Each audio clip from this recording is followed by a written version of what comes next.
Аллах разы болсын. Ассаламу алейкум устаз. Кут үйдө отурам, караңгы түндө деген сөздөрдүн өкүмү ушул сөздөр туурабы? Эми ооба бул мындай да бул жанагы шариятта неме деген бар да? Касам ичүү деген. Анан шариятта Аллах субхана тааланын аты менен гана касам ичилиш керек. Анан кээ бир адамдар ошо касам ичип атканда ушундай сөздөрдү колдонушат да. Бул деген кичинекей ширк болот адам баласы. Мисалы бир сөзүн бышыктап атканда же бир нерсени айтып атканда мына кут дүйүм турат го, ошон үчүн айтып атам. Жок караңгы түн турат го, жок караңгы түн урсуун деп ушундай маанилерди колдонушат да.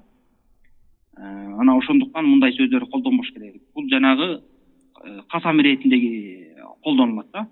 Айтып аткан адамга мына мен сөзүмдү бышыктап атам го, биз үчүн мына үйүбүз кут ыйык го, же болбосо түн ыйык го, ошону менен колдонуп мен сөзүмдү бышыктап айтып атам деген бул касамдын өкүмүн алат да, аллах алам. Ошондуктан мындай нерсени ташташ керек. Адам баласы сөзүн бышыктагысы келсе, бирөөнү ишендиргиси келсе, ошого муктаждыгы болгон болсо, Аллах тааланын аты менен касам ичиш керек. Аллах тааланын аты менен айтып атам, ошо кылып аткан ишим туура же айтып аткан ишим туура деп. Ассаламу алейкум устаз. Кудайдын кулагы сүйүнсүн. Кудай мындай жаман адамды Кудай да көрбөйт экен. Ушул сөздөр да ширк болуп калбайбы? Эми мындай сөздөр ширк болбойт, бирок жанагы немесине байланыштуу. Мисалы, Кудайдын кулагы сүйүнсүн дегенде, эми бул кыргыздын макалы да.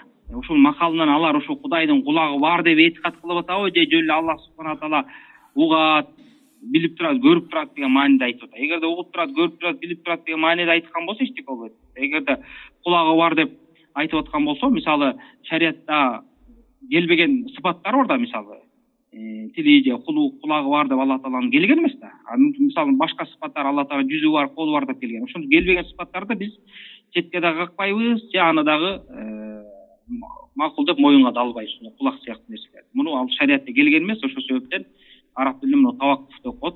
Бул жөнүндө сөз сүйлөбөйбүз деп, сыпат бабында ошондой карманышат ахли сунна. Келбеген нерсени биз бар деп да, жок деп дагы айтпайбыз. Бирок жанагындай биринчи маанини талкуулап коюш керек. Эгер кыргыздын макалында жанагы Аллах таала угат, билип турат деген мааниде айтылган болсо, анда бундай сөздө кемчилик жок. Анан экинчиси, Аллах субхана таала жаман кишини көрбөйт деп кандай деди, укпай калдым. Мындай адамдарды Кудай таалам да көрбөйт экен дейт.